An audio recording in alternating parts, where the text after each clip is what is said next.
transcription has started and recording has started. So without further ado, welcome to the latest show and tell for the CDPS/NRW team working on hazardous waste. This is second show and tell from our alpha. So yeah, let's get going. As always, picture the team. We've added in on our core collaborators, Manon, who helped us a lot in this last sprint with Welsh and translations. And we'll talk a bit more about that later on in the show and tell. This is what we'll be talking about. We aim to do, 20 minutes show and tell and 20 minutes questions and answers. Often, if you have a question during, do raise your hand or type it into the chat, and we'll try and answer as we go. Otherwise, there'll be time for questions at the end as well. But yeah, let's get moving on. So we'll talk about what we did in the last sprint. That's Colin Jackson, hurdler, rather than a sprinter. I guess they sprint in a hurdle. Has someone changed Pete to Jeff Goldblum in that? Yes, we did. I didn't expect anyone to notice that, but we did do that, yeah. In joke, team in joke for that. So this sprint was a bit of a different one again from the last one. So the last two sprints have been small, very short kind of alphas on hazardous waste returns. So the first one was looking at problems with the spreadsheet and how we could identify them and fix them. And this one was looking at, okay, how can we do some prototyping, do some user-centered design, do something that was a bit more tangible that we could start to learn from. So the thing we settled on, the part of the system we settled on was null returns. And the question we asked ourselves was, what if there was a better way for users to submit null returns? For those of you who don't know, null returns are in Welsh. On the next slide. Now this is where I test my pronunciations. Cofnod o ddim, which directly translates to a record of nothing. So basically, if you have a hazardous waste site and you received no hazardous waste in the last quarter, you then send us a spreadsheet, which is just your normal hazardous waste return spreadsheet, except there's nothing in it. And you have to go through basically the same process, and it's quite time consuming for the user and for us because we have to still do the same process even though there's nothing in it. So it felt like a good place to start where we could go, there must be a better way to do this. And we heard this from users that we researched with. So one of them said, when I used to do null returns, I would just have to go through quite a few screens to get there and then attach it and send an email. It was just a bit clunky, not a great user experience. And then internally, this is from one of the hazardous waste return staff in NRW, Lucy. I won't do her accent or try to mimic her voice, but she said, hazardous waste concerning null return can be a bit of a beast. You would think it would be simple, and it should be simple. Internally, we must process the null return as if it contains data going through a 3 to 5 stage process so it can be correctly uploaded to our database. Also, if it wasn't submitted using the macro spreadsheet, we have to manually transfer all the data to the macro spreadsheet before we can begin, and that data would be the details of the user rather than even though it's empty, there's still details of who the user is. And this all takes time and is not an efficient process for NW or the external submitters. So we endeavoured to do something about it, or at least start prototyping something to do with about it. And to give an idea of the scale as well. So in the last quarter, there were 223 hazardous waste returns, of which 82 were null returns, so which is 37% of all returns, which is a hefty number. So we felt this is a place to start. I'm going to pass to Adam to talk about how we actually went from ideas to prototype. Thank you, Thomas. Yeah, so this sprint was heavily design focused, and we as a team discussed what the scope was.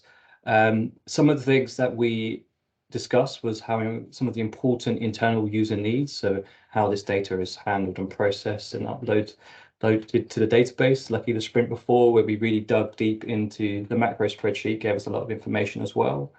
And we also considered users out there that have multiple sites, so they're not just looking after one receiving site, they're looking after many. But we settled on focusing on this assumed user need. So this is a user need written by the teams, not one gleaned from directly from research. So as an administrator for a site that hasn't handled hazardous waste in a quarter, I need a quick way to let NRW know so that I can use my time on more pressing tasks. So yeah, lots of assumptions here. The need for speed is number one, and the assumptions that we want to test and kind of the things that we want to learn from this research through the prototype was, can a user complete the thing that we've come up with, the idea that we're putting in front of them? Is it quicker than the existing process? More importantly, do they actually want it or need it? You know, are they so wedded to the existing system and happy with it that actually any change is not necessary? And will the multiple sites, if we are to take a focus on creating a solution that works really well for one site, but then put that in front of a user that has multiple sites, how do they react to that? And one of the things that we learned, and I think was sort of biased or affected our thinking from discovery, was one or two users in discovery mentioned receiving too many notifications from NRW. So we were interested to see if we suggested a solution that had email notifications, would this be a problem? So it was co-created by the whole team. We started sketching our ideas in quite fast-paced ways. So one round, it was 8 minutes. 8 ideas, you know, 1 per minute, and then it went on to more time to come up with solutions and discussing how they would work and what data they would require to do the things, and technology, how could that work, all things that we were speculating on and using, you know, some expertise and some guesstimation here to come up with a solution that we think could work and could be valuable. This then led on to the creation of a prototype, which I will give you a demonstration of. Smooth transition. Okay. So this prototype was created in a visual design program called Figma. Nothing is real. It's all held together by string and sellotape. So hopefully you can now see my screen. Am I taking over yet?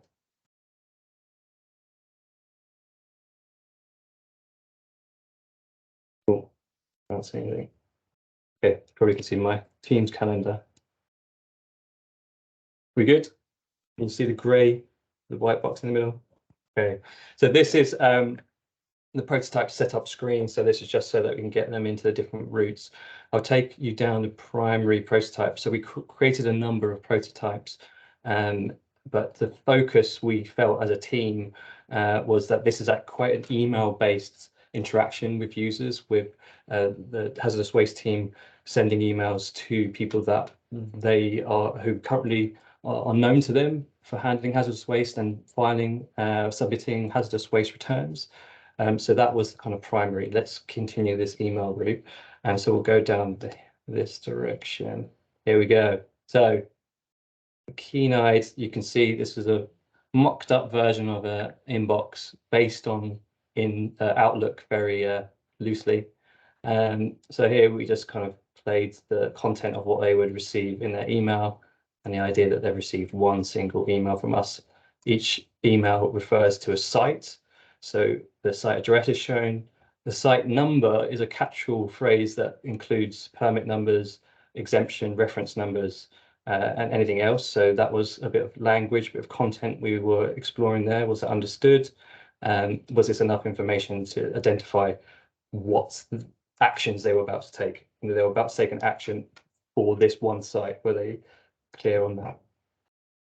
One other thing we looked at is the fact that it's a kind of an either-or decision. So we're not focusing on the fact they're doing a no return. We're actually focusing on they need to do a standard hazardous waste return. So this email would be received on the first working day after a quarter had ended. So as soon as they were able to file a return, they would receive this email. That's the concept here. So they either download and complete the hazardous waste return, or the route we was interested on is if they haven't handled hazardous waste. So we go this route. So then we asked them for their name, and this was discussed in the team that we wanted someone to kind of name themselves as responsible for taking this action to make it clear who it was who's doing this. And we had, I guess I should say that the concept of the link is that this was sort of what's referred to as like a magic link or a unique link. It's not just taking you to a web page, it's also some sort of unique identifier there that a backend system can use to find out who this user is, and then that means any actions taken through this form are automatically taken, or added to or affected that user's data. So here we're asking a name, that is information that we may hold, but we want to confirm. And then they go on to a screen that asks them to confirm your site did not handle hazardous waste between 1st of January and the 31st of March. So we give them the dates of the quarter, rather than referring to the quarter, we kind of be really specific and play back that information again, just to make sure that from the email to this confirmation screen, this is the same thing. Nothing's gone strange in the process and you're not seeing someone else's address here. And we play back the details we have on them. So we have their name and their email address. So this email address is what we would gather from the database. And it was a useful tool to discuss with the users during the research session about kind of roles and responsibilities, like who would do this process, who would need to see this confirmation, whose email would have been provided in the past, what happens if team members change, someone goes on holiday, those sort of things. You can really generate useful understanding of roles and responsibilities between teams and people in external companies. We then have a declaration at the bottom there, so to confirm and make sure, again, useful discussion in the team about the need for this declaration, and the confidence that this person is acting in the right way for the right site. And that was, talking about how NRW want this sort of more formal confirmation. Just to say, from a legal standpoint or regulation standpoint, hazardous waste returns on an obligation is something that users must do, whereas other null returns, my understanding is standard waste return, it is. So that was also an interesting thing. Did users understand that this was, is this a legal obligation of theirs or not? And that's something that we wanted to understand. But yeah, the user clicks, ticks that box and submits, and that's the process done. So that was the thing we put forward to users. We also wanted to test an alternative route. There we go. So quickly before I show you the alternative route, we mocked up the same process for multiple emails, and that was just so that we could, if we were speaking to someone that does manage more than one site, we showed them these emails to say, hey, imagine if you received one of these for each one of your sites. And well, we didn't actually directly ask them that. We asked them what they, what do you think this is, and they told us, and we were just curious to see if this is a nuisance in a sense or actually a benefit, and I'll leave it to the user researchers to kind of give us some more insight on that in a minute. But yeah, the other route, just to be sure, even though the team kind of felt that this process is quite email based at the moment, between receiving a permit and submitting your first hazardous waste return, it isn't something that NRW is constantly chasing you. Are you going to do this? Are you going to do this? They kind of just sit back and wait, and then when you submit your first hazardous waste return, it's now you're in the system. Now it's something that we're expecting you to do each quarter because we're assuming that you're a site that's taking hazardous waste. So we didn't really think that anyone that was new to this would come in here and openly want to give you a null return. We assumed that people would start with an actual return, a hazardous waste return. We weren't able to talk to anyone in that situation, so that's still an interesting space to understand. But essentially, we wanted to just go through the process of figuring out what would a user need to do if they needed to identify themselves to us from the website. So this is a very rough mock-up of the starting page for hazardous waste. We asked them, have they handled hazardous waste? This is a bit of a content challenge, as handled hazardous waste isn't a kind of regulatory way of saying this, but we then add details about receiving and rejecting hazardous waste consignments, which is specific to this process, and disposing of hazardous waste it has produced, the site itself has produced. So that's the definition of handling hazardous waste for these returns. We're not interested in the yes route, we're interested in the no, but some users speculated what that yes route might lead to, so that was quite fascinating. And then we asked them if they had a site permit or registered exemption. And some users who did actually have exemptions were confused by this question, and they went for neither. Our understanding here was this is a single piece of data that a user can provide that allows us to identify them, a permit number, an EPR, or exemption reference number. There are structures such as non-waste framework directives that don't have either of those. So we also provided the EVA route, which would require them to enter their site address. So let's say we go in permit. Oh, can't. It's a prototype, doesn't fully work. So we have little secret buttons down here so they can continue on.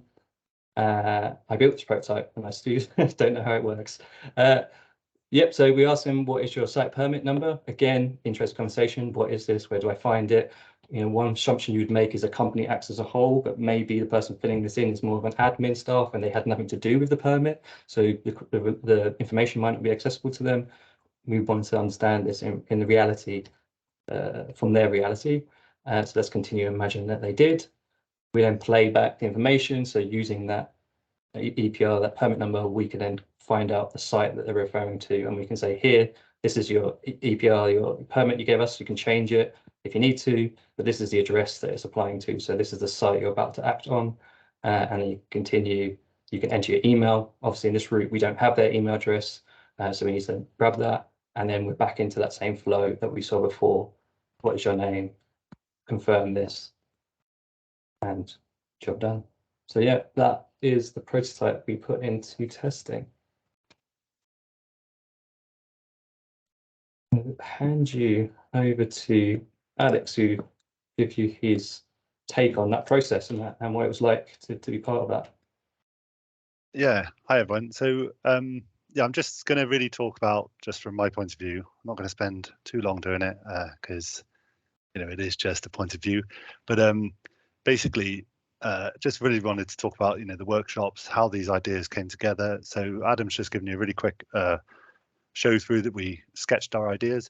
That was quite interesting, and you'd imagine it would normally, in a non-COVID world, it would work in a nice big room where you've got post-it notes, whiteboards and stuff like that. But the use of Mural and stuff made it so that you could collaboratively work. So we were jotting things down, taking photos, sharing our ideas, and then coming back together and talking about the good, the bad, blockers. And it's a lot of it was based on assumptions, but there was subject matter experts in the room to say that won't work.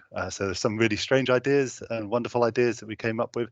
And what we end up with then for the prototype was almost a list of minimum things that we want and the list of things we wanted to test and challenge, which is great. And it's almost, you can sort of see straight away that by doing that, you're almost pulling together, rather than just one person's thoughts, you're already sort of pulling together multiple options, multiple thoughts, and you're coming up with just one or two options is what we wanted. But if you had a much bigger project, then potentially you'd be putting forward several prototypes and options for people to test and have a look at. So you can really see the value in doing it that way. A little bit then, for me, it's the first time I've worked in this way.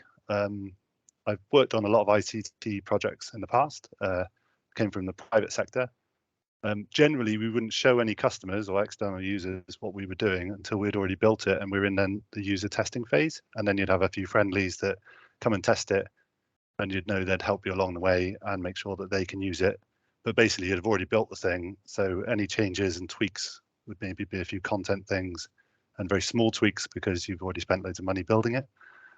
So very quickly, you can see how doing this before you've done anything, it took Adam a week to pull this prototype together on a very small thing, but still it's very quick to actually get it in front of people to test some of these problems and issues. And you can sort of see how that uncovers things really early and lets you sort of make challenges and find out what you're doing, really early in the process. And then there was another bit I just wanted to mention because it's kind of new to me. When the idea of coming up with a prototype was there, we deliberately talked around the subject of a few things. Some things we agreed with, some things we wanted to test. So we ended up doing some things that we didn't necessarily think was the best option for the prototype, but we put it that way because we wanted to find out what users thought. about something. So it's almost, you can make the prototype to give you that raw feedback on how people think about it. So one of the options is, you know, the EPR numbers and exemption numbers. We assume that they're not familiar to everyone and people don't know them off by heart, because, you know, who would? And it really stumped people, and we got really good raw feedback without asking any direct questions, and you know, really useful stuff for future development of stuff that we're looking at. So I just thought that was a really interesting way that you can use these prototypes to almost, you know, discount things and, you know, really pull things apart without actually having to ask direct questions and spend any money doing any of it. So I thought that was really useful. Did anyone have any questions before I go back into the slideshow on any of those observations? No, I'll start sharing again then.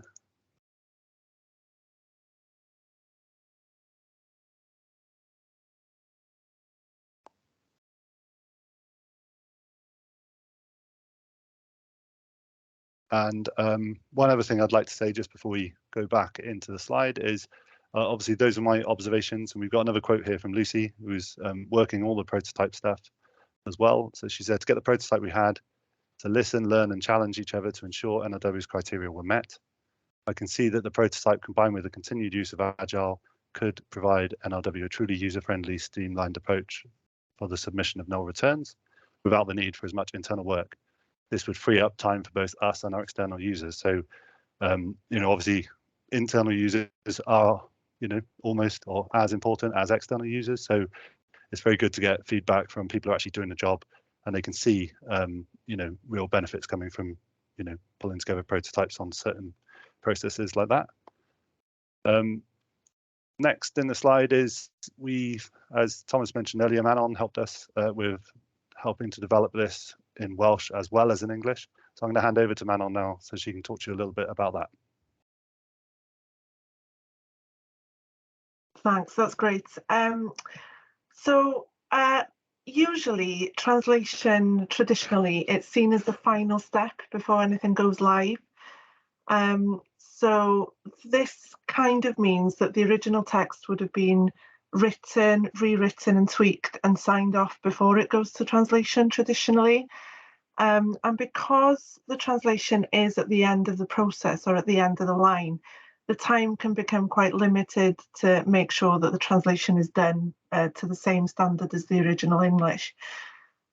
So for this content, being involved from the outset, it gives us as translators the chance to understand the context and to know why certain words or certain vocabulary have been chosen.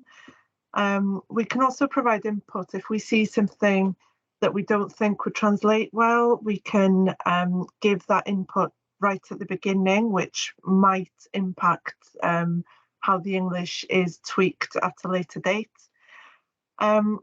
If the translator doesn't understand the content, it's quite likely that others won't either. So getting a better understanding of that context will help us to create a better Welsh version rather than a Welsh translation, because content doesn't have to be a literal translation. Sometimes, in fact, it's better if it's actually not a literal translation. So the benefits of taking a bilingual approach to this content, it helps us to test both languages with the user at the same time, so that we can create user-centered content that works in both languages equally. As I mentioned earlier, thinking bilingually can sometimes help to improve the content in both languages. For example, if you see a heading that's been written in the original English language, and then you'll see that the translation is going to be maybe twice as long, you can give that input straight away and maybe change or adapt the English so that it's it can be translated to be a better Welsh version. And I think it also develops a mutual understanding between content designers and translators. Working this way, it gives me as a translator a better insight into the planning process that goes into creating content, but it also gives the content designers an insight into the challenges that we face as translators when we see a piece of content and trying to decide on the best translation for it. So yeah, that's it from me, very quick. I'll hand you over back to Graham, I think, now. Thanks very much, Manon. Yes, the user research. Somebody's seen here doing distance user research, I think, on this slide. If we can go to the next one, please. I'll just introduce what we're doing. And then our NRW UR colleague, James, and I will try and take you through the analysis we did on the pieces of prototype that have been developed that Adam's just shown you. We had 4 users, 2 Welsh first speakers and 2 monolingual English speakers, to test those 3 versions of the prototypes that Adam showed us in 30 to 40 minute sessions with the 3 journeys. We did that over 2 days. Obviously, this was a very, very short alpha and a very, very early prototype. So, you know, getting a deep qualitative take on what had been developed so far, this seems about proportionate for where the development was at. Sometimes you might have more, sometimes you can just check things with 1 user or 2 users even, you know, depending on your needs throughout the prototyping and iteration process.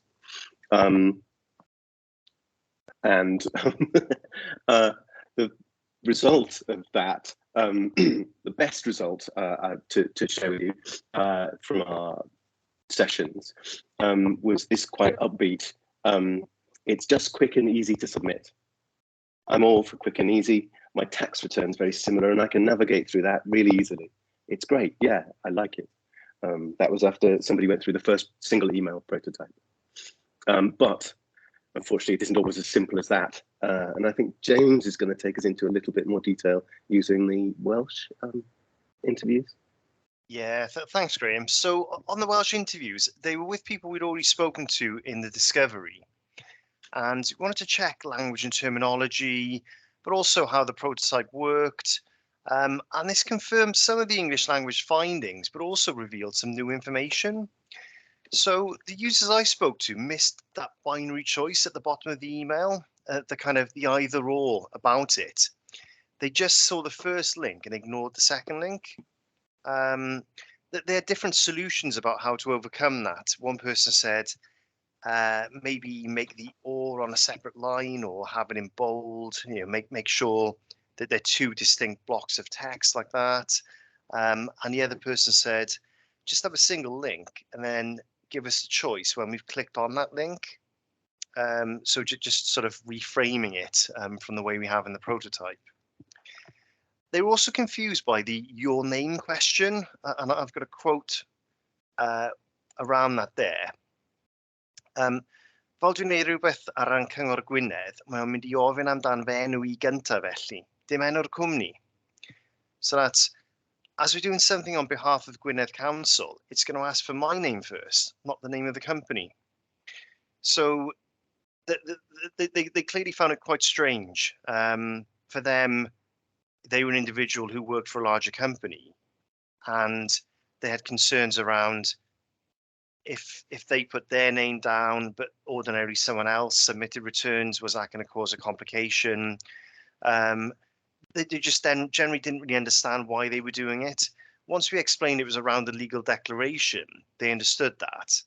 But there's maybe some learning there around, you know, do we need to explain that, or do we need to pre-populate with a company name or something that just kind of it snaps that connection with them. If you go to the next slide. Yeah, so one person out of the 2 misunderstood the confirmation page as well. They weren't really sure what it was confirming. The way it's phrased is quite abstract, so we might need to rethink the Welsh and possibly the English. So cadarnhad wedi anfon or confirmation complete. There's no reference to returns or site or your or anything like that. One person was saying it'd be quite nice if they sent an email just to say what's actually happened, which is what the prototype said exactly. But somehow that it just, they missed that message. Do you want to go to the next slide? Yes, so in the Welsh translation, the U is missing in this. So, rydyn ni wedi e-bostio copiwch cadarnhad ar gyfer eich safle. We've got a U as your site by there, but in the English, we've emailed you, where it's highlighted, a copy of your site's confirmation. We haven't got that, so possibly that might be something to do with the confusion, and something we can have a look at again. We could also consider rewording to make it quite explicit what we're actually confirming. You know, something like, we've emailed a copy of the hazardous waste returns confirmation for this site, just so it's less sort of abstract and vague, and it really focuses on, you know, what people have just confirmed. I think that's my slides. Oh, sorry, got another slide there. So, some other findings. Asking for the permit or exemption number is a pain point. Both users said wouldn't have that to hand. It would be behind a login wall on internal systems sometimes. It would be in my paperwork. And that goes along with the English language findings. But also, putting in a postcode search is a pain point, and that's not something I don't think we heard from the other interviews. People were saying, well, I manage 4 sites. I know them as Aberdyfi Harbour. I don't know the postcode off the top of my head. I'd have to search for it again. And in terms of solutions, one suggested we could link to our permitted waste sites map, which we have available on our website. They said they quite often use that they knew where things were on a map, and they could click on it and it would pull up the site details, including permit or exemption number, postcode, that kind of thing. And the other user said we could have some kind of type ahead tool where you type in the first line, like Aberdyfi Harbour, and it would populate the rest. They didn't find that postcode search particularly useful for them. You know, it is if it's your home address where you're using it quite often. You know, for a site address like this, they don't use it in that way. And I think that's my slides. I'm not sure I'm handing over to you now. Is it back to Graham? It is. Thanks, yeah, Jane. Thanks, Graham. Yeah. Hello again. I'm just going to take you into the analysis workshop that we did on Mural. That's not live, so I'm going to have to share my screen. I don't know if they're ready to. Wonderful.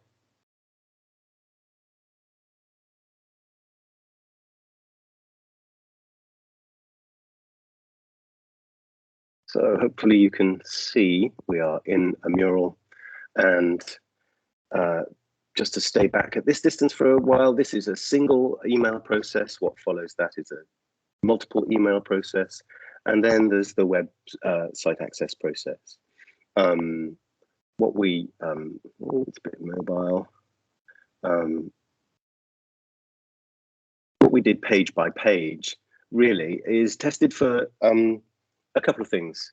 You know, there's no, so I may have said on a slide before, there's no sort of, we're nowhere near usability, or we're nowhere near full user stories, perhaps. Even with this, we're just getting all the types of rich feedback, both planned and unplanned, that everybody's been speaking about. And so what we have by page, as we've sort of highlighted here, things to do with what people understand and what they get and what they assume, where it went right are ticks or question marks, or where it failed. We also have some crosses there, just a simple code to keep everybody aware. Obviously, it's lovely to hear when somebody understands something and they tell you it's good, but obviously the real rich learnings come from where it doesn't work. And so we have plenty of both, and there's a sort of, we try to highlight also where the Welsh where Welsh language things intervened, but also perhaps sometimes the Welsh context as well. And we did that for sort of every page as we went on in quite a sort of detailed way. This was the whole team making their observations. There are some duplications, but as you can see, we moved around and also added our questions in the yellow. And this is where we sort of extracted most of our findings in terms of ordering things, and built a profile of the things that future development, if it went on in this vein, would have to develop. At the end of that process of going through all the pages and working out where the pain points were and where the things that worked, where we divided the whole session and people's impressions of what they'd seen, NRW and CDPS, into the questions and inquiries they had about for the future testing of this prototype and the issues that are arisen around that, and then more future focused versions of prototypes, or what to do in the end about some of the things we discovered. And so the kind of insight hubs that we came up with were around metrics, identity input process, all the things James has mentioned about what people think their identity is as a person, as an organization, how it fits in with returns. It is a null return, but it is part of the has waste returns process, and there's some expectation around you know, how it fits in with that exactly. There's sort of the idea of sort of content development and the wording of the things that get sent out, not just that sit in the prototype.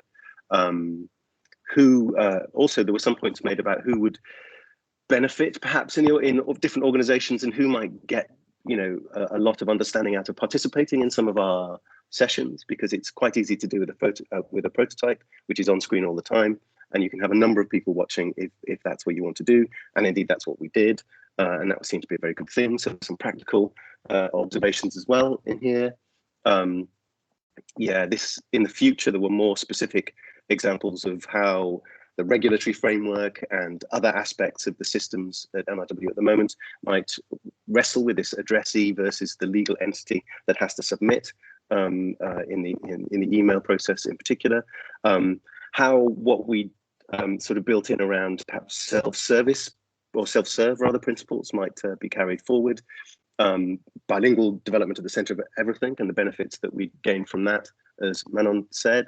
And this the next question of reminders. Some people want lots, some people want none, and how that might be facilitated, and returns links. There are all sorts of other findings, but hopefully that gives sort of a little picture of kind of one of our analysis sessions and the things that came out of it. I think that's it for sharing that part of the process.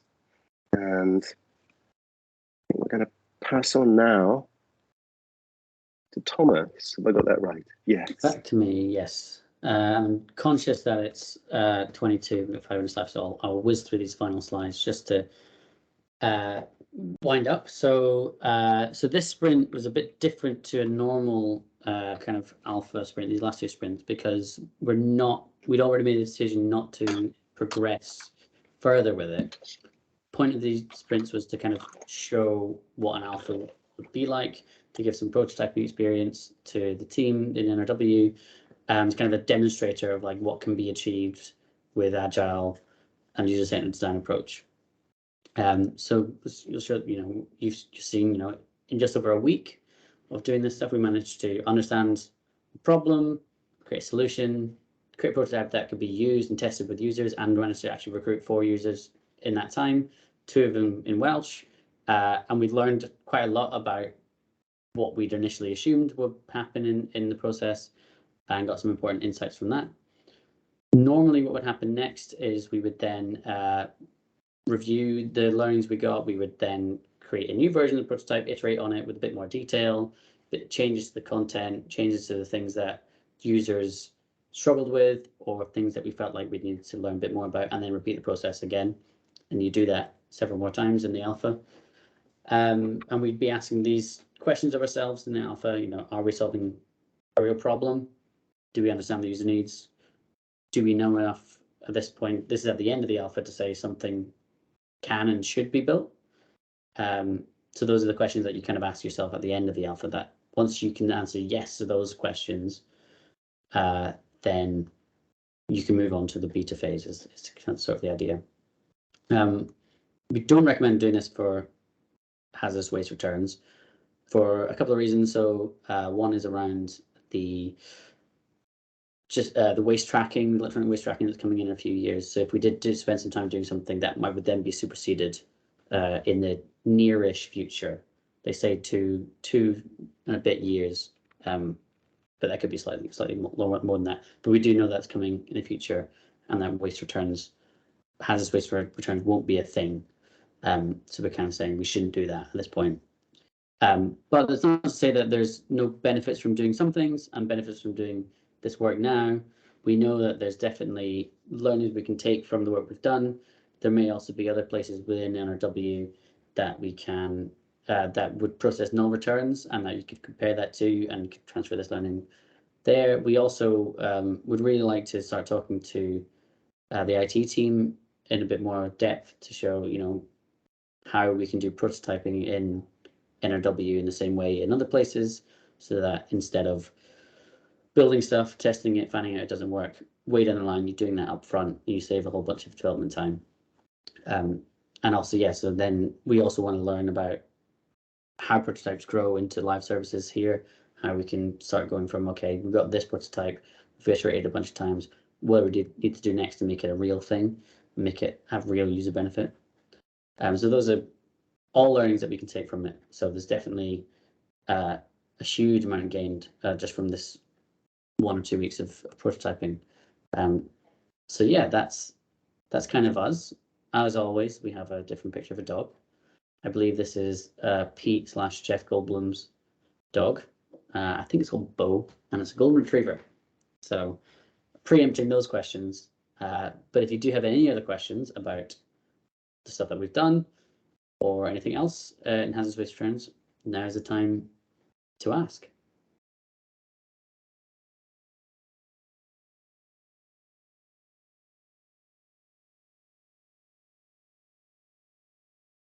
You can always, of course,